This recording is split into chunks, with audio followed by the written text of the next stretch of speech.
to slightly cooler southern Ontario, starting to feel a little bit more like fall. So today we're going to be talking about something a little different. We're going to be talking about creating iridescence in watercolor, but just as a heads up, we're not going to be using any metallic colors. So let's just jump right in. Okay, so this is this really cool perfume bottle that I have, and you can see that every time you turn it, some of the colors change and everything. So you might get something like this if you're a nature painter. You might have something like a mallard duck.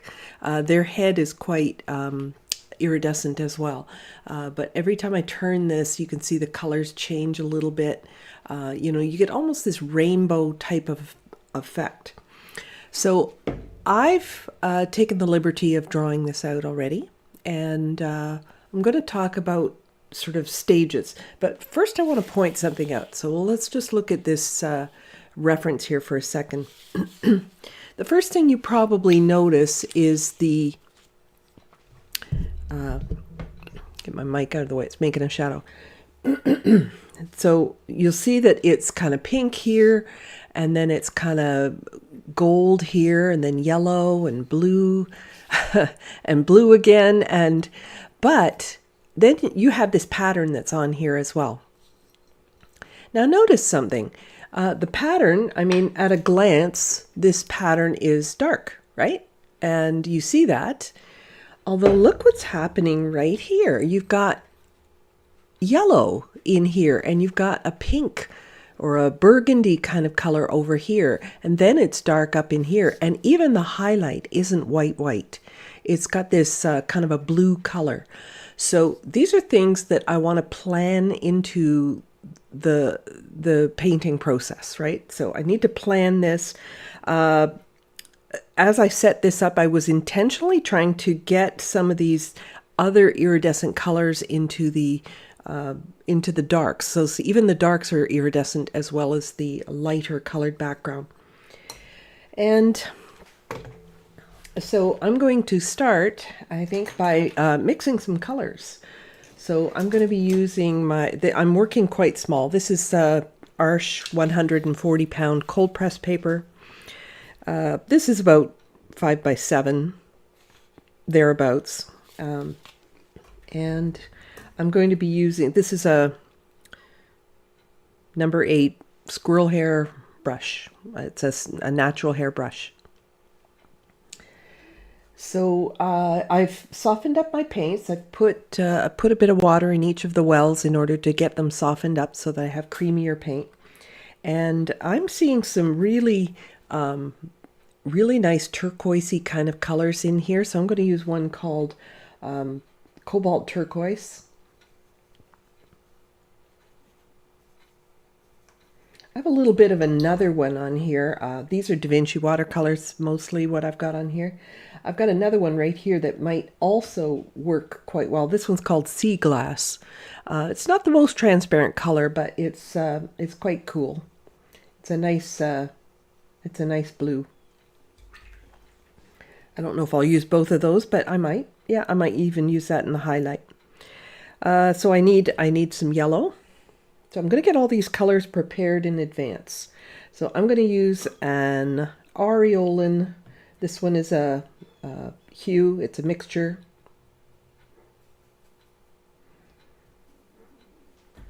And I'm making the puddles fairly saturated, so I'm trying to get more color in there.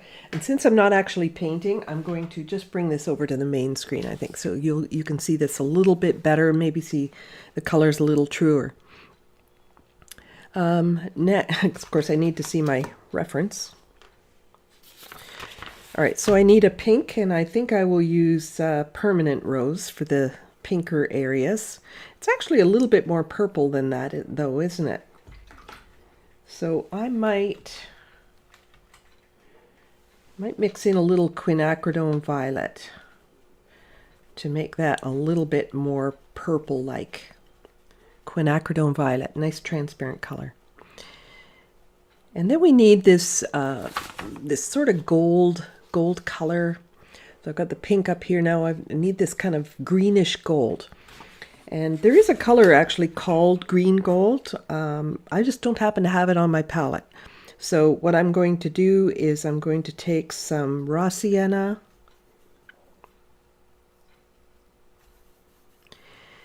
and I'll mix that with a blue, because that raw sienna is a little bit in the yellow family. And I'll mix this, I'm going to mix this with cerulean blue.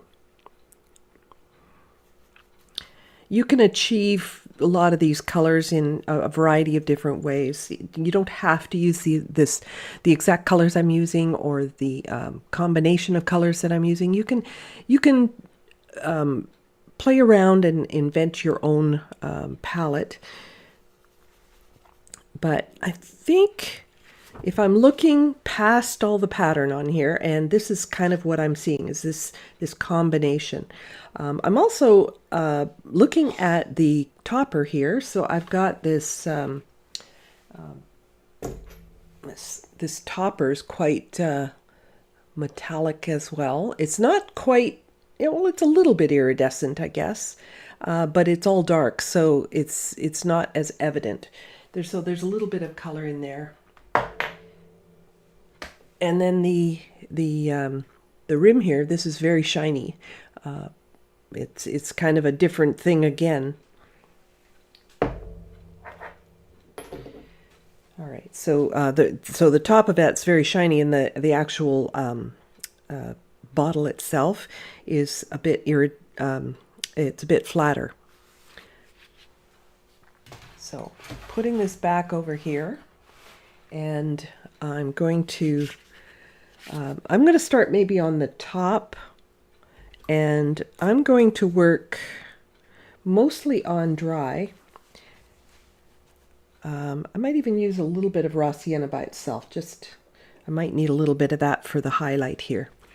So let me see if I can move this over a bit so you can see sort of what I'm working from. I know I've got the other one over here as well, but so that I can see. And I'm not working that large, so I can bring this into view. Now, I can go underneath all of these here. When I come down into this area, this is actually darker than what's behind. So do I need to actually paint around it? Do I need to use masking fluid? I don't think so. I think I can do this without pulling out my masking fluid to do this, which is kind of cool. By the way, if you have a question as I'm going along today, be sure and capitalize the whole sentence or the whole question. That way, when I glance up at the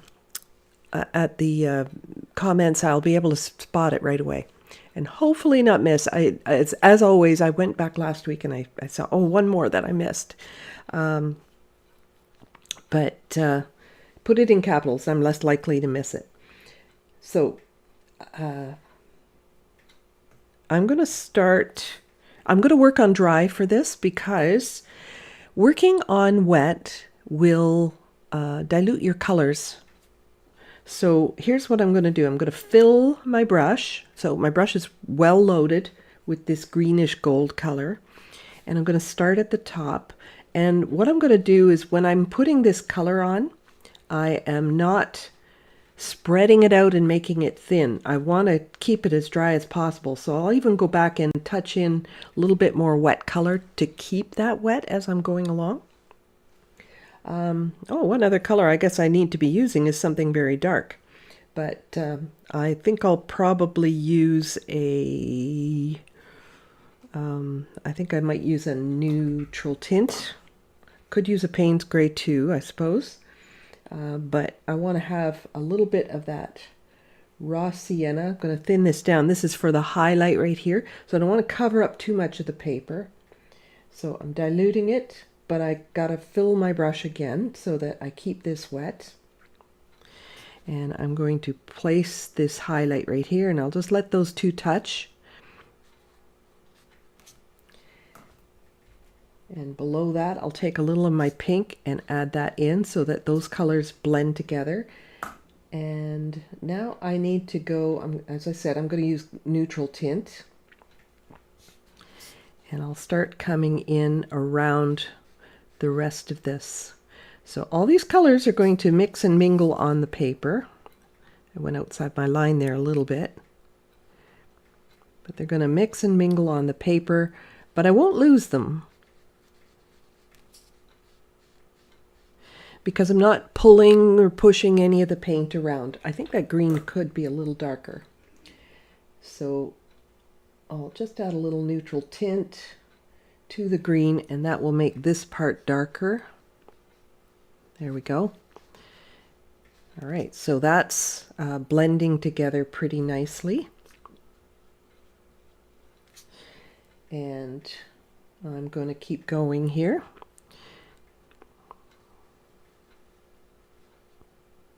You have to keep going. That's the thing. When things are wet, that's when you've got to take action. You have to get in there and work while things are still wet. So I have another highlight going on right here. Use a little raw sienna for that. But I don't want to use like a really heavy, thick color here. I'm just going to put thinner color to keep a lot of the white of the paper coming through. So then I'm going straight to a dark. And you'll notice this about things that are shiny, is that they always have like this really strong contrast.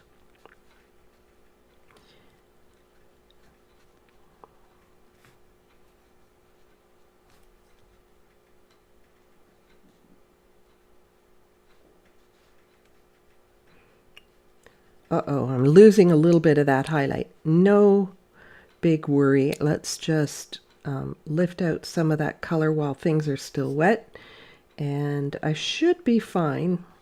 I'm just going to finish up these edges first. Okay, so if I rinse my brush and blot it, I should be able to pull up a little of that color that was creeping in there, and now I have that highlight back.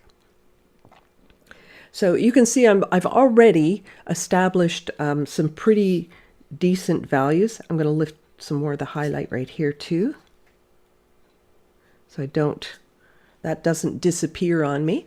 But I have all these sort of glowing colors in here. I might even put a little bit more of that purple color in here. But things are starting to dry. I think I'd better leave this alone. So I'm just going to soften what I can and get out of this so I don't make a mess. Going back is usually not a good idea. So, all right. Let me just quickly dry that, and I'm going to move along down to the rim part of this bottle.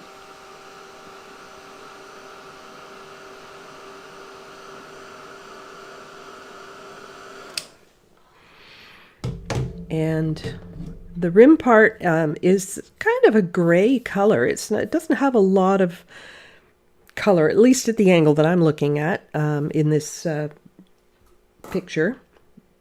So I'm going to be using maybe a little bit of that green gold that I mixed with neutral tint. It's going to be very sort of neutralized color. And I will paint. Now, because this is shiny and it has really crisp edges, I'm going to do this in 2 steps. I'm going to paint the light color first. When it's dry, I'll come back and do those very, very crisp lines. These I didn't want crisp lines, so I did everything wet beside wet. And here I want to make sure that I am getting those crisp lines. So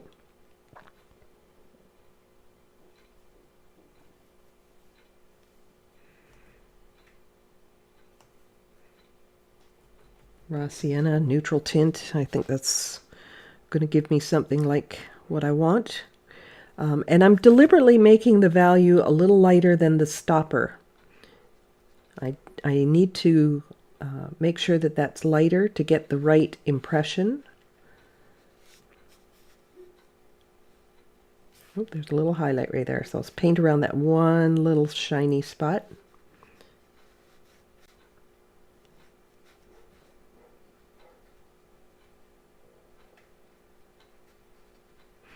And you can see, once again, because I'm working on dry, and this is something always to remember, is I am making sure that my brush is wet enough not to create brush marks. So I'm trying to pile up a little bit more moisture on the surface because I know that that is going to dry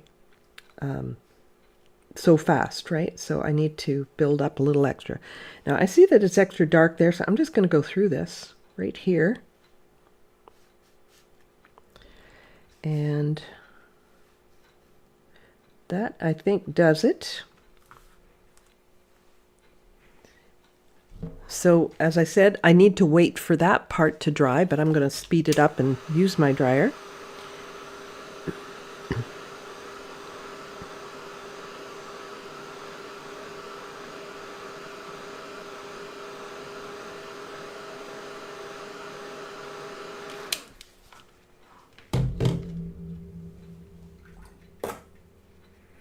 Okay, one thing I do see along the bottom of this is a very small sliver of kind of a bluish color.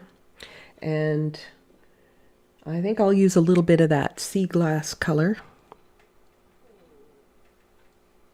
And I'm still using the same brush, but see how I kind of flattened it out?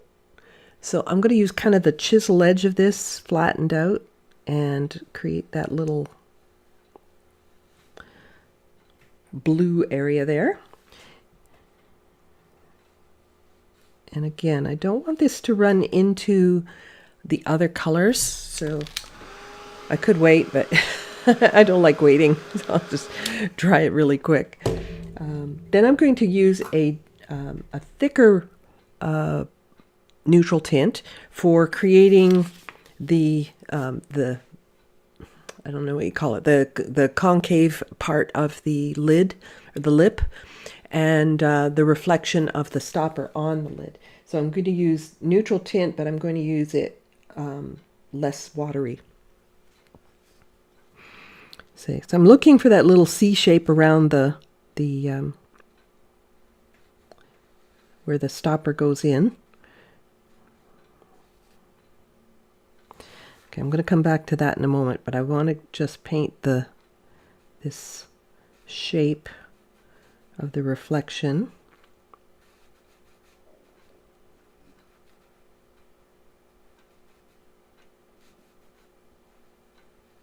Trying to leave that little sliver of blue, but this comes up around the edge.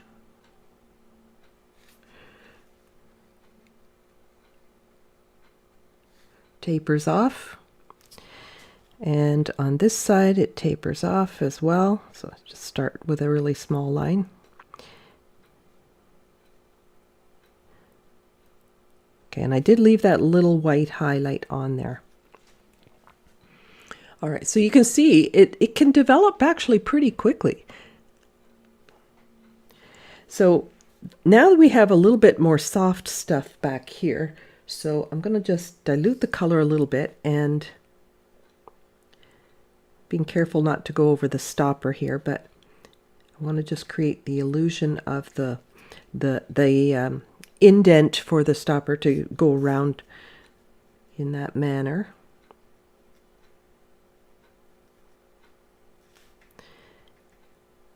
And then I will just rinse my brush and blot it. You're not seeing that, but I've rinsed it off and I'm blotting my brush. And I just want to soften some of this if I can. Not quite as harsh as the reflection, but that's my stopper. So now we're going to get into the meat and potatoes of this and get into the actual bottle part. So this is where there's going to be a lot of color changes. I have to pay attention. I can't fall asleep in the middle of this, so I have to pay attention. And I'm going to be constantly color changing as I go along. I'm ignoring the pattern for now, mainly because I know the pattern is darker than what I'm going to put it on.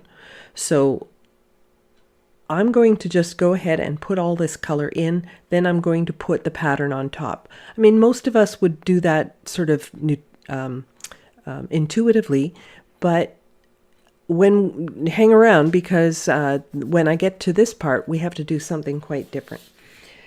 All right, the big part of this one is getting the roundness and keeping the roundness, but I'll do the best I can. So if I want all these colors to blend together, I could dampen this first. That might be an easy way to make sure that the colors blend together. But I do know that if I do that, I will need to use richer color than what I want to end up with. So I will dampen it. So I'm going to just go over this with water and get the actual bottle part wet.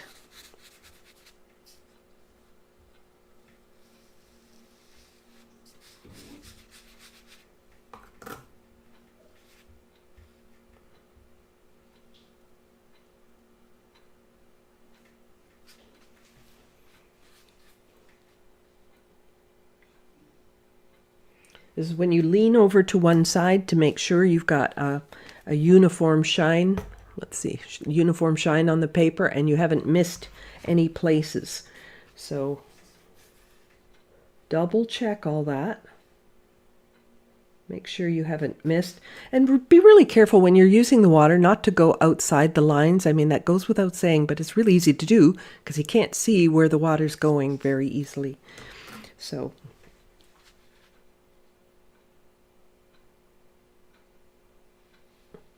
now, in order for me to have some control, I want to let some of this absorb into the paper. If I start painting on here right away and all the water is still on the surface, it's just going to go wherever it wants to go.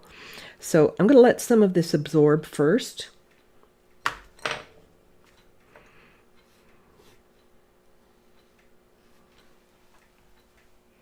And what I'm looking for is that sort of satin shine. Okay, so you know the difference between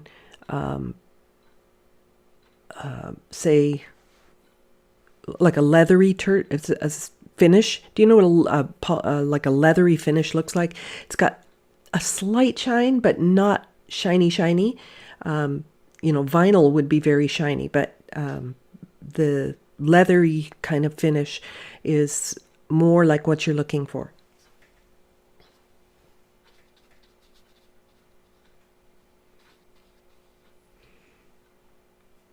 All right, here we go. So I'm going to start here with my purple color near the top. And I'm not taking it beyond where it needs to be. I think that's really important. I'm going to look at the amount of space this takes up and whether or not it's big shape or small shape. I can't just paint this and then put another color on top. I want to paint them all side by side because I know that the like this green gold isn't going to look nice with that purple if I mix them together. So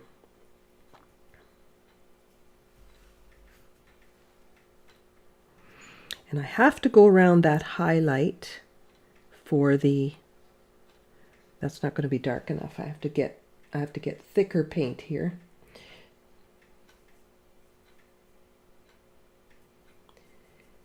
I have to go around the highlight because the highlight will not be this color, obviously.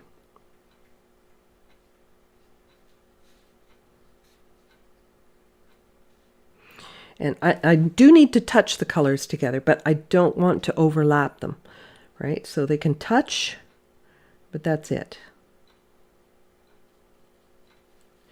And that comes down right where that sort of upside down T shape is there.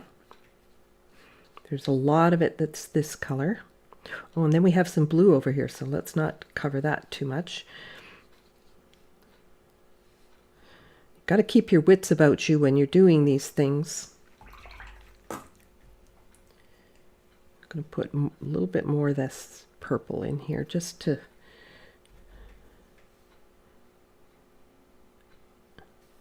make sure that they blend. All right. and I want to get some blue. Now I'd say that that's more of a cobalt blue.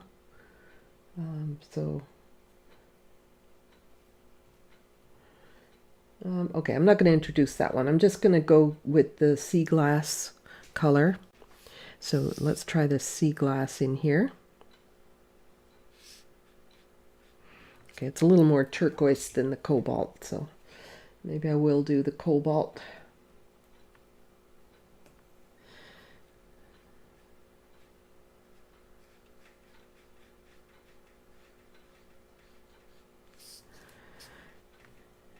And I'll thin that a little bit for the highlight. I know it seems funny to be putting blue as a highlight, but there you have it. Now, so I'm coming down, and some of this bluish color is going to come down into the next area. A little on this side too. The next area is going to be mostly yellow. It's not going to be pure yellow. There'll be some turquoise kind of colors in there too. But down through here it's turquoise and yellow.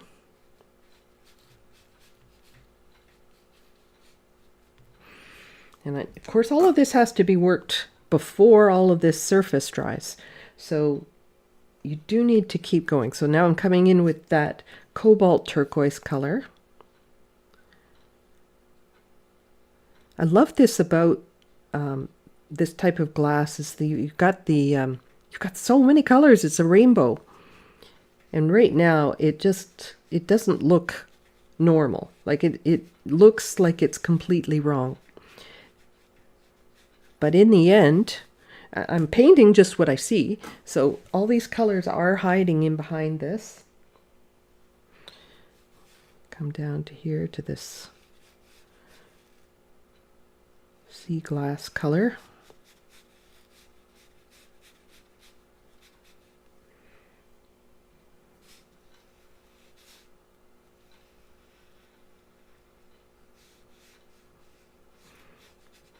Because these types of bottles, even a mallard's head, you know, when they turn their head, it all changes. You know, sometimes it turns pink and it was green a minute ago kind of thing, right? So you get all this interesting stuff happening. I'm going to put a little of that purple color in here on top of the other colors. And I'd like to see a little bit better blending here. So I'm going to help it a little bit. And when I'm kind of doing this sort of thing where I'm moving the paint a little bit, it's a tickle. I'm scarcely touching the paper, and I'm using a soft brush to do it with. You know, so if you use a really stiff bristle brush, it's not going to give you the right effect. But a very soft brush. While things are wet, this is important. While things are wet, if it starts drying, you just don't do it. It won't end well. Now, there are a couple of areas up here that are darker, and I could put a little of that same neutral tint up here where it's extra dark.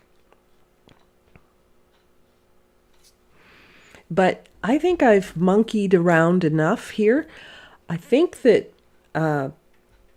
it's safer for me to dry this and then re-wet if I feel like I need to add any more color. I think color-wise I'm not too bad, but I think value-wise I'm kind of off. So like these darks need to come in here before I start putting the pattern on. Margot's asking, is there another color we could use other than sea glass? Yeah, you could use just use the cobalt turquoise or a turquoise of some kind. The sea glass is kind of well, I guess it's a little bit more like a peacock kind of blue.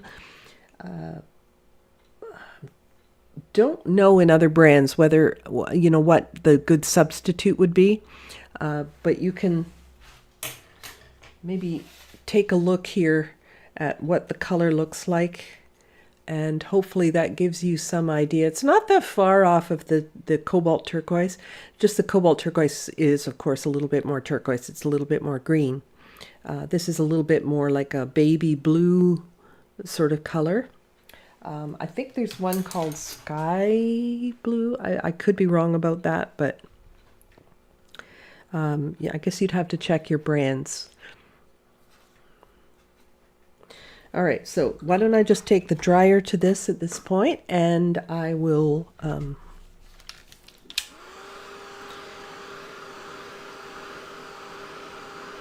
but you notice one thing, it often comes down to just painting what you see. Like, so fight your impulses to paint something other than what you see, but try to improve your powers of observation. And it's like spot the differences. I used to love that. You'd see that in the paper, right? And you'd have spot the difference. And I used to see how fast I could spot all the differences, right? There's 10 differences and you got to find them all, kind of deal. And I was usually pretty quick at that. And this to me is kind of similar, right? Like, what's different about my reference versus this? Now, of course, you have to imagine this without the pattern on it. So it's almost like you have to develop like an X-ray vision when you're working on this sort of thing. But you'll be able to. I think I need to dry that a little bit more. But you'll after some practice, you'll be able to sort of look through those types of things, pattern and detail and whatnot. Okay, Kitten Pink said that a good substitute for sea glass might be manganese blue, and I'd say that's probably a good one. It's more transparent than this one, which is probably even better. I just don't happen to have it at my disposal at the moment. So that's gonna cool for a moment, and I'm going to develop a little bit more color in here, value in here. I'm not going to change color too much. I really don't want to start re-wetting and smushing it all together, because as soon as you re-wet something and you take a brush to it and you pull in any direction, you're moving the paint from here to here or here to here and so on. So if you re-wet something that's got lots of colors like this, you've got to be careful not to move it, right? So you soften up the paint by wetting it, and you could move it. So if I am going to be wetting this, I'm going to be very careful. I may rinse my brush in between, because I don't want to transfer color. Right, so I'm going to hit a spot kind of once and then just move on. And by drying that first layer, it's your best chance at not moving color, right? It kind of locks that under layer. You may want to fix something before it's completely dry, but often I find that it's just better if you actually do dry it, and then you can come in and make your adjustments more easily with less problem.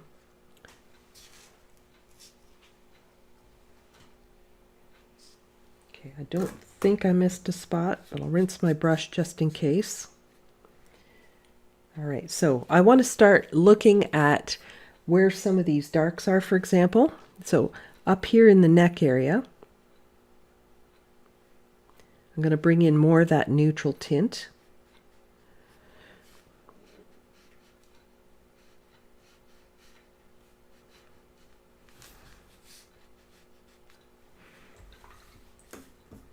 And in this little spot here, I might have gone a little too dark with my green. So I can also make some adjustments. Like, for example, I can lift a little of that off and like wipe it onto my paper towel.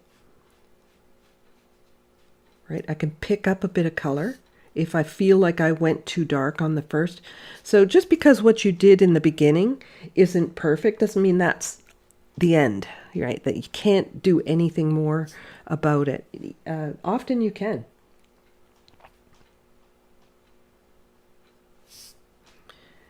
So now down here, I feel like this actually could be a bit darker over here.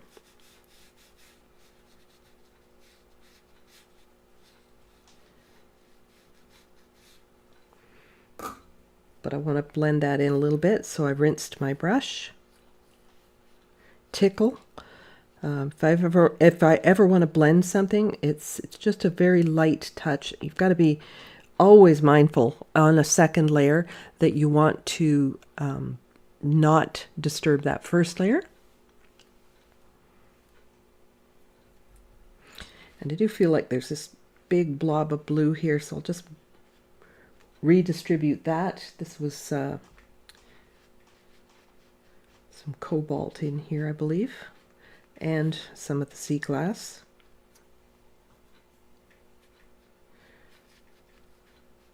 But you see how I've changed that value, and it's not just color, it's starting to take on form. So I'll have to come down here at the bottom and create this sort of dark, this is the shadow, that it's making a shadow, it's blocking the light, and that shadow is bouncing back onto the bottle. So I'll use a little bit, I think, of neutral tint here.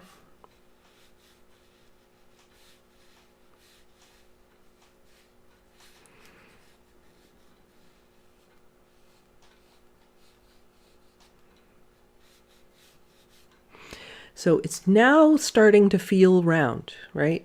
If you go on to this stage where you're putting the pattern on, before you fully develop your values, it'll feel flat is what's going to happen. It's just going to feel flat.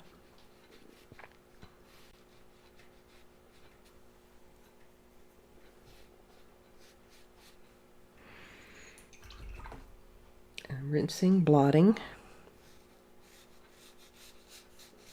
And tickle the edges of this just to get it to sort of blend into that area. Okay, so I'm feeling like that's getting pretty close now, and I might be able to just dry that and move on to the scribbly stuff on the outside.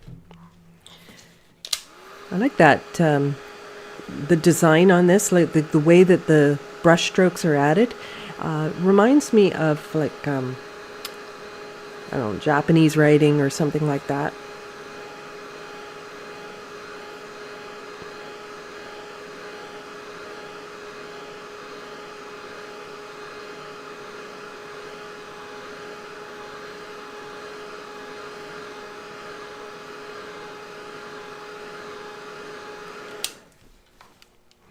So if you're watching this video, there is a link to this reference picture in the description below, just in case you're looking for it. And okay, so some of my patterns getting a little hard to see, so I'm going to have to either take the time to sort of redraw it, or maybe just emphasize some of the ones that I can still see and figure it out from there. But it doesn't need to be exactly like this. Obviously, it's not like it were writing, but if it were some sort of writing on here or something like that, well, obviously you do need to have a little bit, you need to focus a little bit more on accuracy.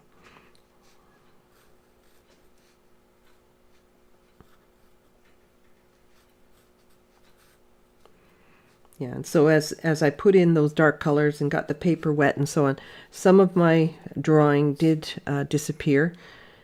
I'm not too bent out of shape about it, but it's a minor inconvenience. Most of it I still see. Okay, so that's good enough. And I'm going to go now to a smaller brush because obviously we are working smaller. And I'll use something with a longer bristle, and the reason I want to do that is because if I use too short of a bristle, it doesn't hold much paint, and I'll be doing a stroke and all of a sudden I've run out.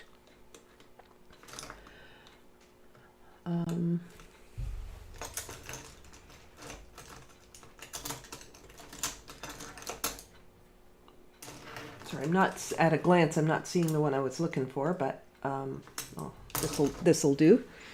Okay, so I've got a nice long bristled brush. This one's a number 2 Winsor Newton Cotman rigger. So, but any rigger, of course. And I'm going to be using mostly neutral tint in the top half of this, right? There's not, I don't see any weird coloring going on with this portion of it, so I can just come in and start painting. So I'm going to be using neutral tint here. I'm going to fill up the brush. There's no point in having a long rigger and not filling it up.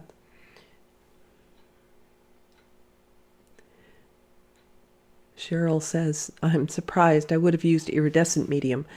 Yeah, and I often get asked, have I used metallic paint or iridescent medium or something like that? Iridescent medium gives a shimmer. It doesn't give an iridescence. So there's a difference between those two terms. The iridescence kind of gives a metallic reflection of colors, whereas the iridescence is a little bit more sparkly. So they're different effects. All right, so I'm going to come in, and if I get some of these incorrect, well, good grief, nobody's going to be being that specific and comparing it to the picture, and I wouldn't be showing that with the photo anyway. So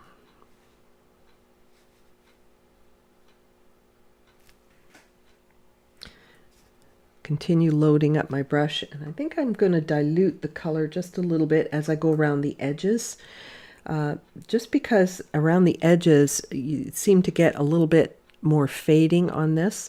So as I do some of these strokes right near the sides, they're not as intense color.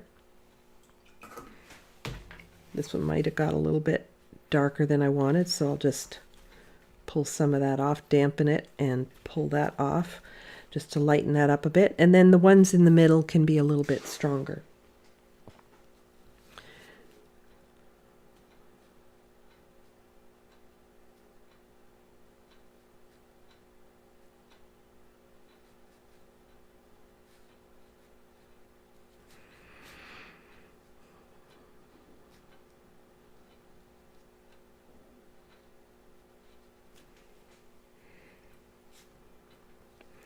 I have a sense that this was a handmade bottle, and that it was probably different. Like, I imagine that if they made more than one, that each one would be a little bit different.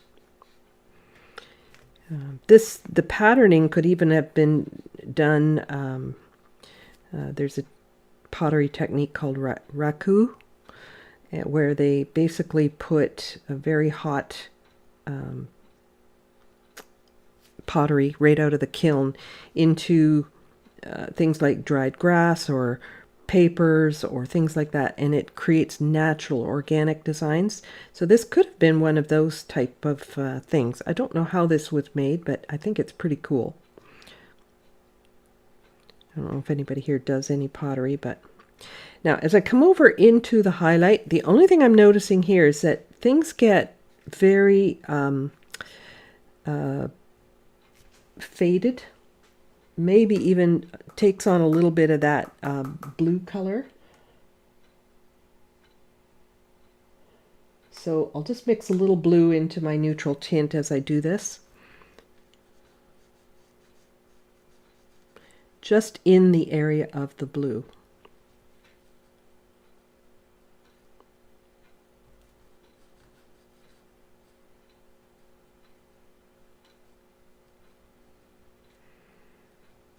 Okay, so what's in there is not as strong as what's elsewhere. So now I'm back to my darker mixture.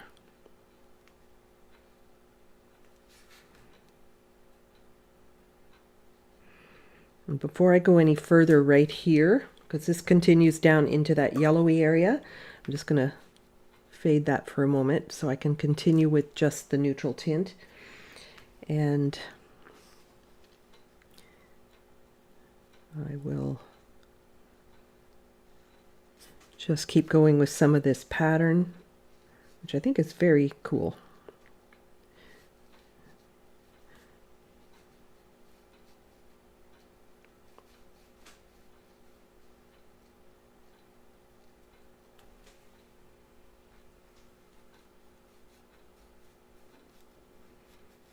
Just fading that as I go down into that yellowy area.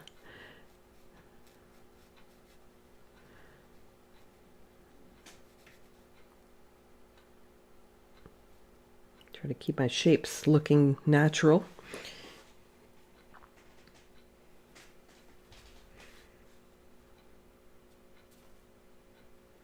Okay, that was that design. Now I'm going to come down here.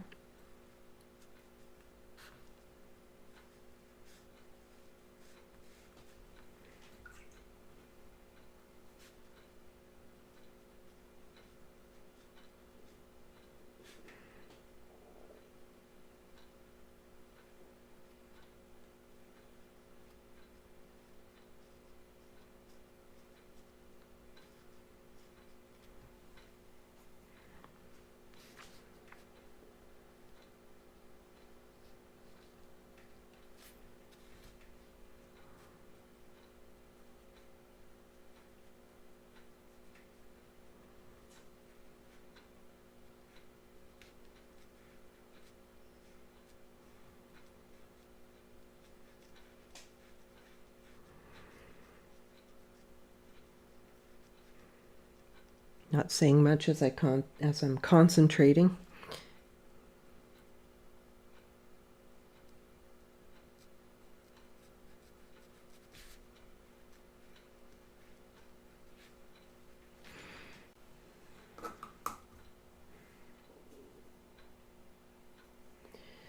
And now I just got to keep coming up towards the highlight again.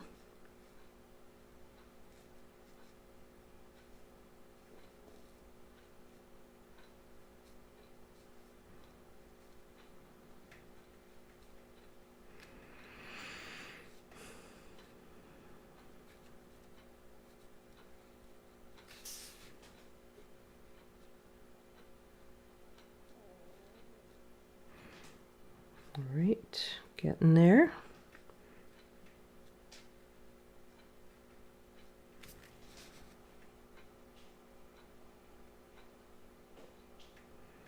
Definitely need to go around some of these shapes. So, well, I guess it all depends on what you think of as shapes.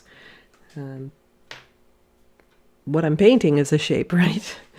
So it's all relative.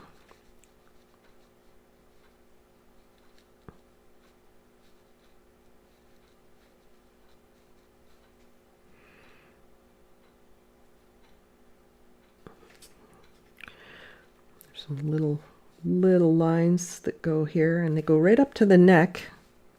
I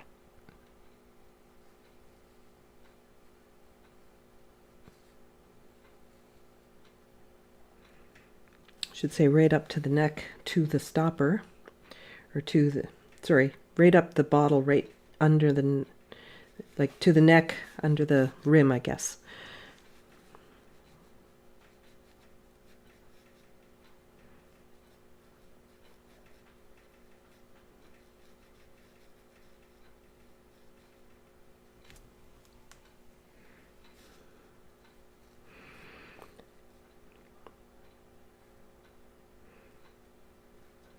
Probably could have changed this pattern to anything, any pattern I wanted, but I do like what's on it, so I'm not going to change it, because it ain't broke, as they say.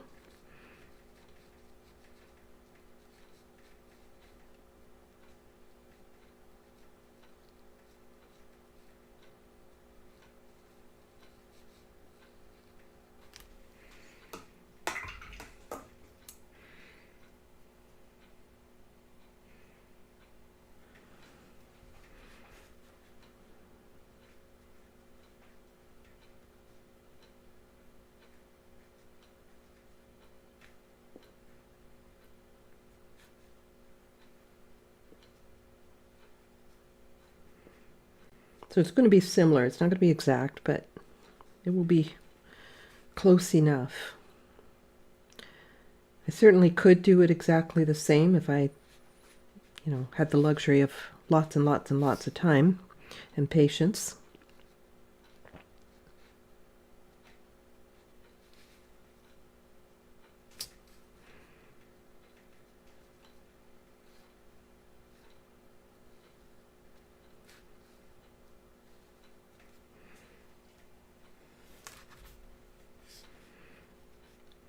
You'll notice what I do with my finger, my left hand here, as I'm placing it on my reference, because when you're doing something like a pattern, and this will happen to me with painting crystal or anything like that, it's easy to get lost. It's very easy to get lost because of the complexity of the design. So I use my finger to keep myself on track. So when I glance back and forth, I don't find myself lost. Patricia's asking, just wondering if it would be easier to paint the ball first and then trace the lines onto the painted ball and then paint those lines in. Sure, it would be. I thought I would save myself some time during the demo to do that, but absolutely, that's actually a terrific idea, Patricia.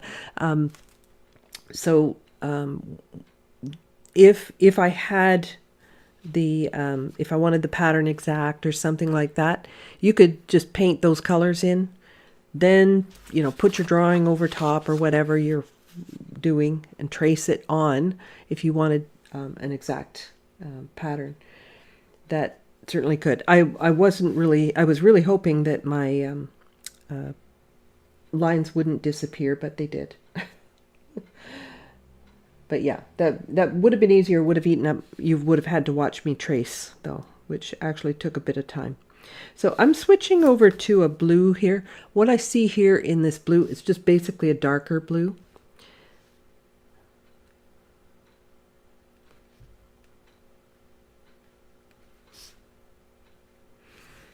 And then that transitions back to the neutral tint.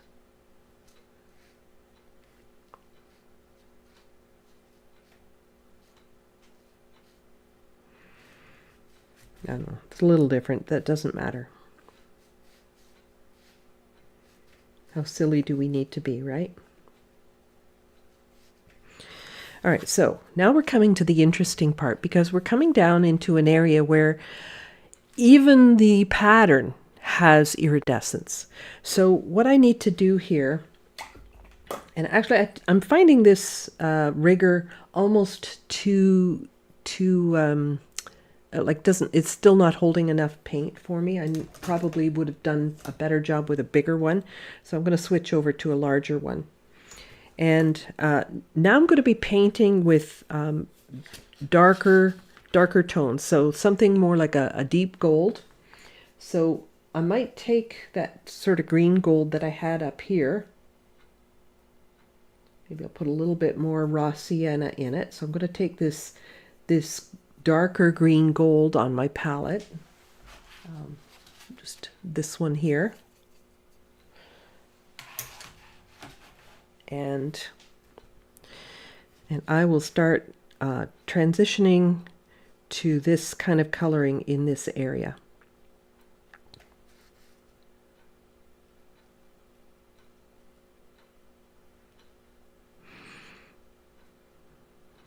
And then this again transitions into a kind of a pink color down towards the bottom, or this purple color. So as I go along, I'm going to be switching again.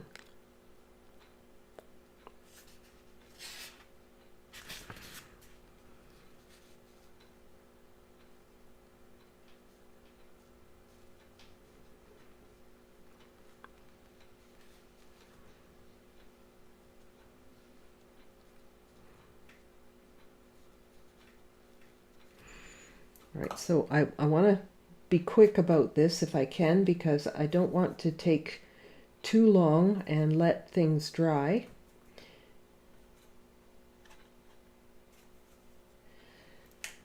but I'm going to start switching over to this purple color and just let these colors start mingling. Now we're going from kind of a green gold into a red.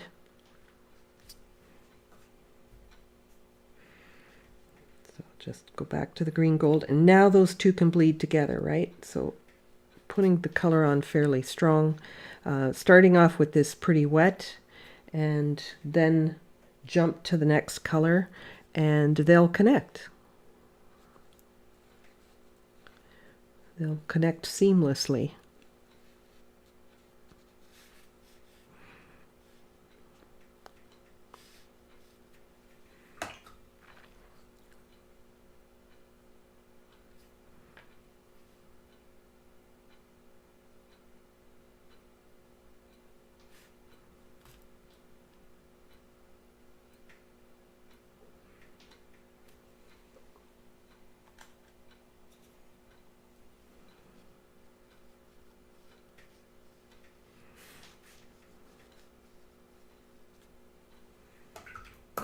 My red was a little too wet, so I'm just going to pull some of that off and get back in there with some more of the green gold. There, that's more like what I wanted. And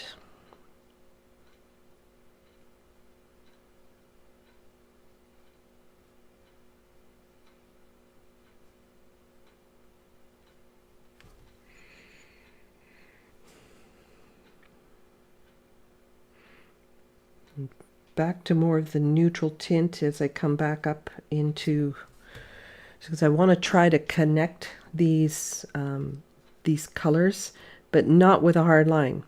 So I'm trying to make sure I've got a little of this wet, the green gold, as well as the little bit of the neutral tint. Maybe I'll zoom in a little bit as I'm doing this. You can see how messy I am, but you'll be able to see it. So here, for example, may have gone a little dark on that gold, but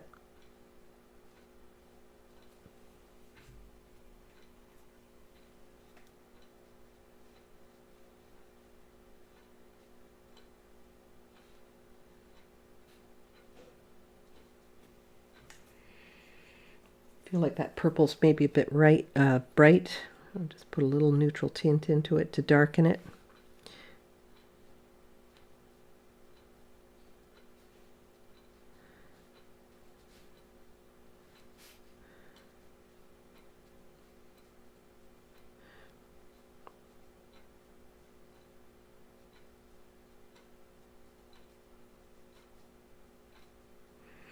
And it's a tricky thing because you're going in like, okay, it spiders out into all these different directions, right? So there's like 10 forks in the road kind of thing. And which direction do you go? And so one thing that I find easier is if I were to, like if I have to abandon a spot, I will add a little bit of extra color right here, for example, to keep it wet longer. And then that allows me to kind of continue on, and I can come back to it. But it is, I do acknowledge that that is a bit of a tricky situation where this is transitioning as you go. And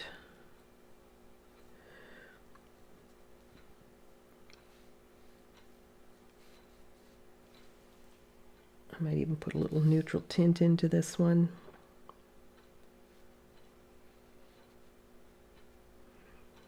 And that will just sort of melt together.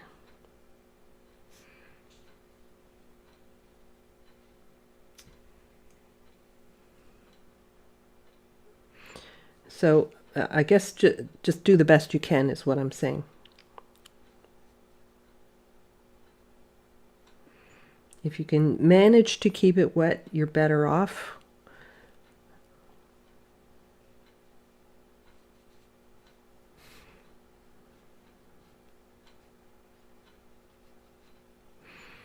Can't really tell what's going on in there, so we're just going to mess that one up.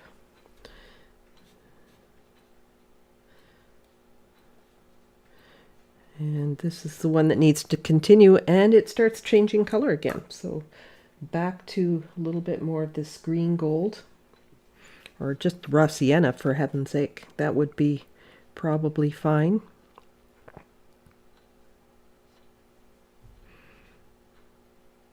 It's a bit wet, but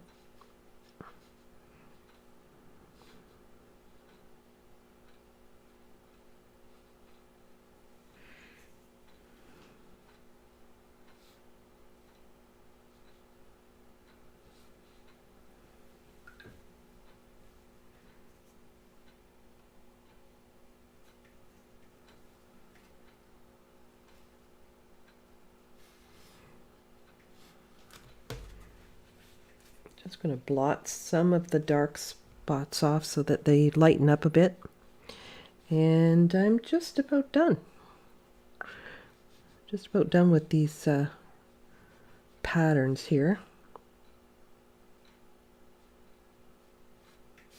Can't tell what's going on there, so we're going to make our best guess.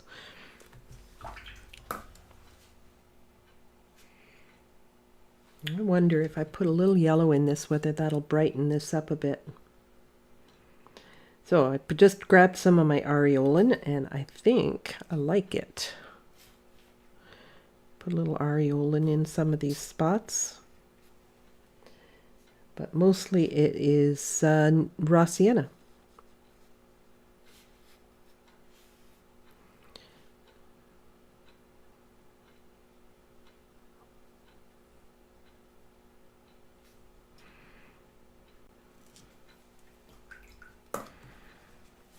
Okay, so it hopefully feels round, that the pattern is also sort of iridescent. The bottle should look shiny. I hope it doesn't look like I just have a multicolored bottle. I mean, when you zoom out and you see the iridescence of the top, I think the message is portrayed. But what I might do is just dry this, and if I need to kind of smooth or smoosh a little stuff, I'd be very careful about it. But this little bottle needs a shadow. I also think I could come back into here and darken a little more here. If you have something shiny, which this of course is, you need to have a little bit more contrast. So what I'll do is I'm going to dampen the stopper.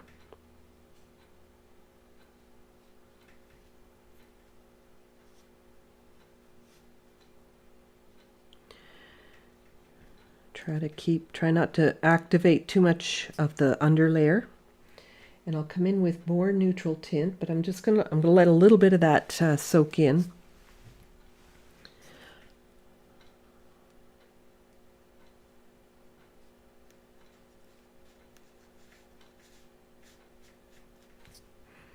It's still a little wet. So with a little richer color here, I can come in and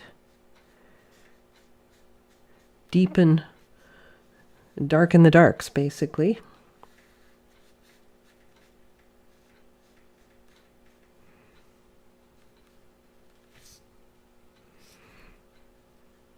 Definitely working around those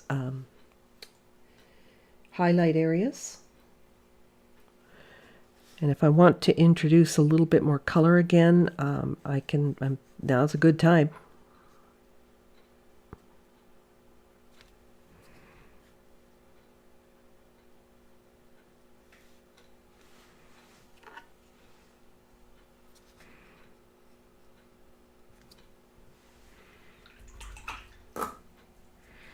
My painting has more yellow than I think the reference does. Not that that's a deal breaker, but I could tone that down a little bit, which I'll show you in a minute.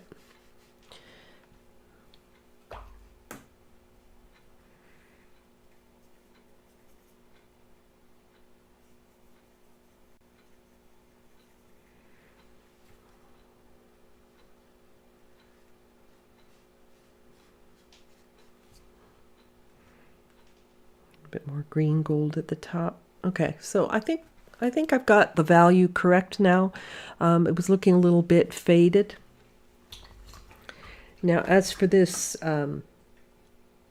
this area down here where I think, oh, the yellow's a little bit too much, I'm going to take a little of that cobalt turquoise and maybe dry brush a bit of that in, because it does look a little bit sort of speckled, and I guess it's like an iridescent paint that they used on this. I have no idea, or glaze perhaps, but it looks a little bit irregular.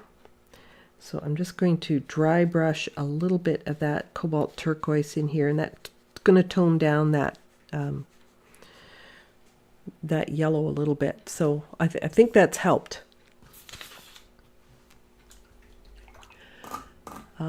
Okay, let me just check on some questions here. What brush am I using for the calligraphy marks? Well, I was using a rigger brush, but I think one this size, which doesn't have any markings left on it anymore, but one this, that gives you an indication of the size. So the bristles, you can see where the ferrule ends, and that's a fairly long bristle brush. This probably would have worked a little bit better for those little scribbles on there. But I want to put a shadow in now. And I'm going to do this with neutral tint. Now, there was light in the room, but then I had a light directly on the bottle. So that's why you get sort of this almost a double shadow here. But I'm going to come in with my neutral tint. I'm going to go pretty full strength right here, and the idea is I want to put this on, but I want soft edges. So I'm going to put this on with a fairly wet brush, because I want to make sure that this edge stays wet long enough for me to soften it. If I put it on dry, like if I don't put a lot of paint in my brush, and I put that on, I'm not going to be able to soften it. So I have to fill my brush up, not spread the color on too much. So for example, if I come in here, and I'm going to have to work really carefully around the bottle at this stage, and it's very tempting to take this color and spread it, but I don't want to do that. So I'm going to take my brush and drop extra color right here.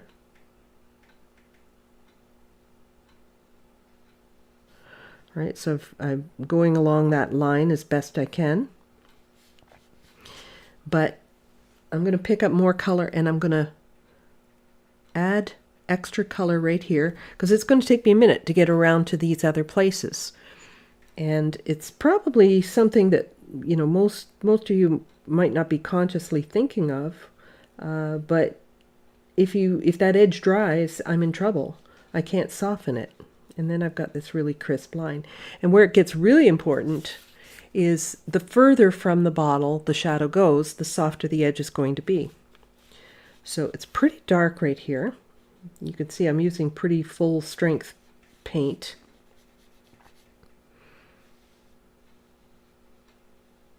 So it's lighter over here, so I'm going to give my brush a rinse, and I'm going to continue painting with a rinsed brush. Now it's not, I didn't rinse everything out, of course. This is much lighter.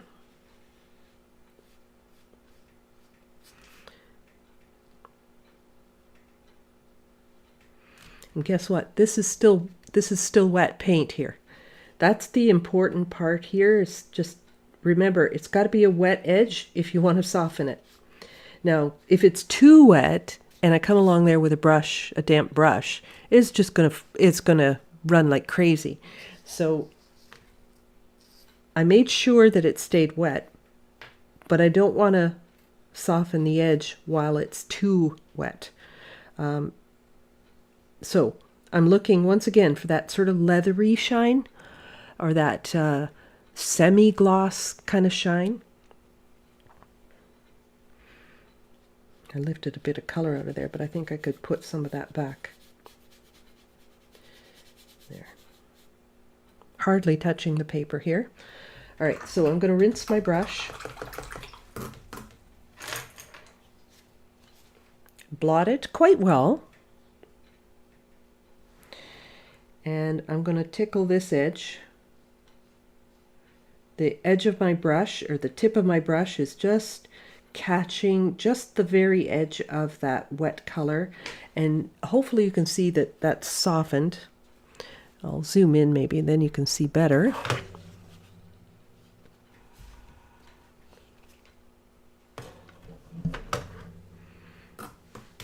Okay, so the important part is make sure your brush isn't too wet.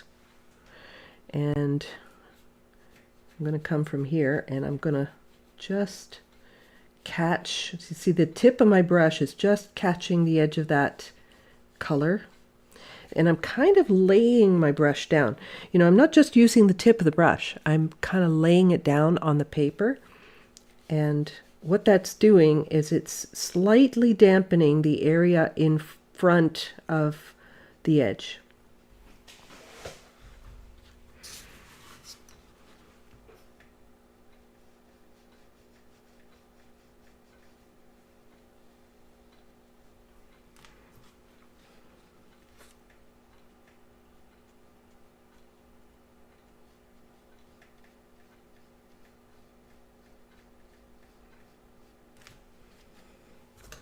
Oh, that's crawling a little more than I want, so I'll blot my brush quick.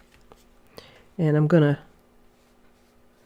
hit it again, blot my brush again, and go back.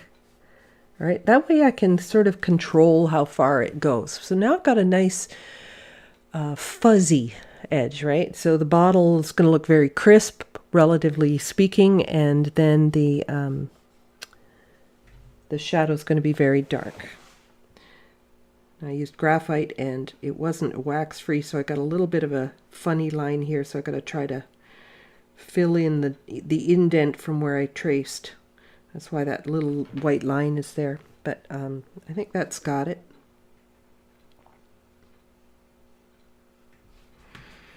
Okay, so let's zoom out. And you can see there's my reference and there's my painting, and they're not too different. I think they're close enough. So I hope you enjoyed watching how to create the iridescence. If it were something like a mallard, I mean, you might not have quite as many colors, but and the colors, like that first layer that I did was very kind of light colors, but a mallard, of course, would be much darker colors, but there would still be those color changes, and that's going to give you that feeling of iridescence. But no hard lines. Like, it shouldn't look like a patchwork quilt. It should all melt together. And as you're putting the iridescent colors in, make sure that you're also considering the values. Because as I said, if I put the pattern on without making the bottle first look round, it's kind of a wasted effort. It would look very flat. It would look like a disc rather than a ball. So anyway, I'm just going to quickly check to see if there's any more questions. And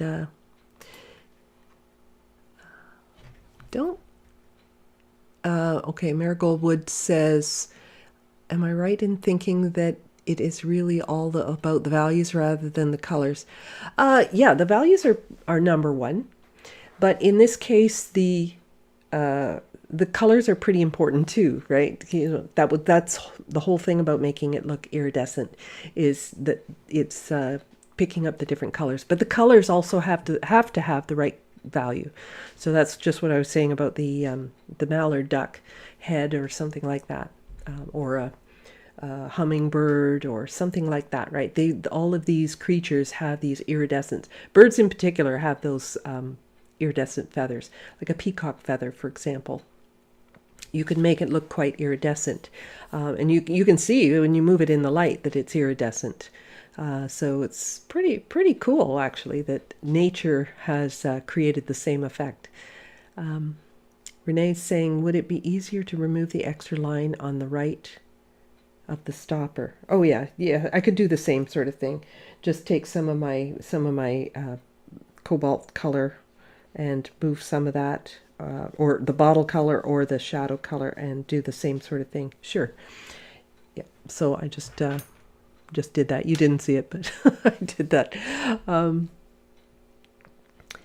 and yeah, so you can't really remove the white because it's you have to make an extra effort to fill in. If you've used graphite paper that has left maybe a little bit of wax on the paper or something like that, then it takes a little bit more to cover it up, but usually you can cover it up, and just makes life easier. But I do actually have a video on how to make your own graphite paper for transferring. I didn't use that. I just grabbed the first thing available. So, but if you make your own graphite paper, you don't have the problem with the wax. It's also completely erasable.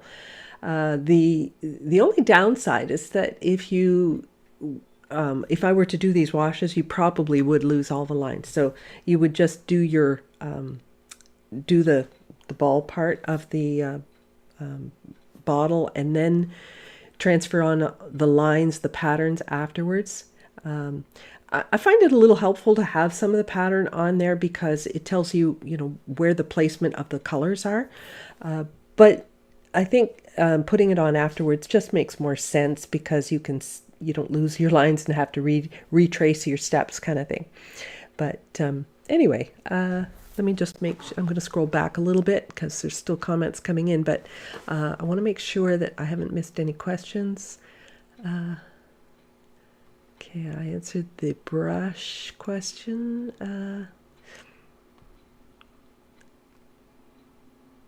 Just wondering if it would be easier to trade. Oh, okay, yes, I answered that. Pardon me.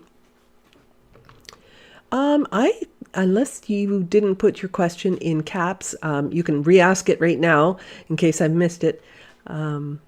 You've painted this before, right? Yes, I have, Shelley. I have used this bottle. It's one of my favorites. So I've used this bottle in a couple of still lifes, just because I find the iridescence quite intriguing, and I do like the little markings on it. It's one of my favorite bottles. And I have many.